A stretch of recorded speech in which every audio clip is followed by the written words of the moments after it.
And this week, state lawmakers are poised to take up a more controversial issue. We're talking about abortion.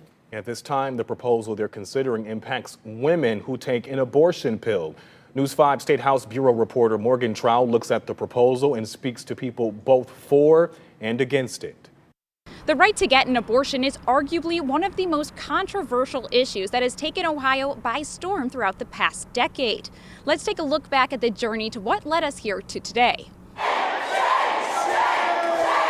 The fetal heartbeat bill first hit the Ohio legislature in 2011. It didn't pass then, but it did in 2019. Since the first introduction, Ohio has passed more than 30 restrictions on abortion and other reproductive health care. Now, a new bill on the medical abortion reversal process is making its way through the House. That when a woman goes to the doctor's office, she'll get that form, as well as others that you typically receive from a doctor's office, telling her about the alternatives to the abortion pill as well, or if she would like to reverse that abortion pill.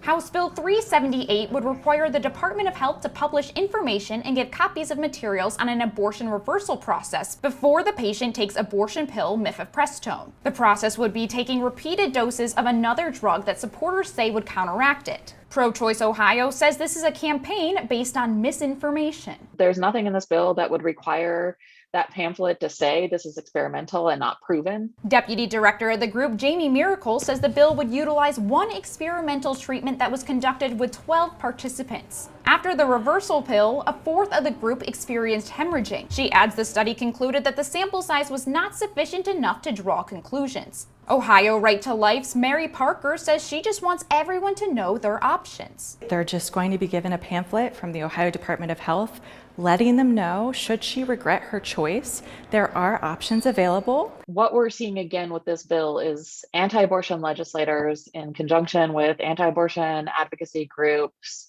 pushing misinformation into Ohio Revised Code and onto pregnant people across our state. If physicians don't provide this information, they are liable to be sued and can receive up to 18 months in prison, thousands of dollars in fines, and felonies. The bill's hearing Tuesday was supposed to include testimony from Parker and others in support of the bill. The legislators ran out of time, so they canceled the meeting.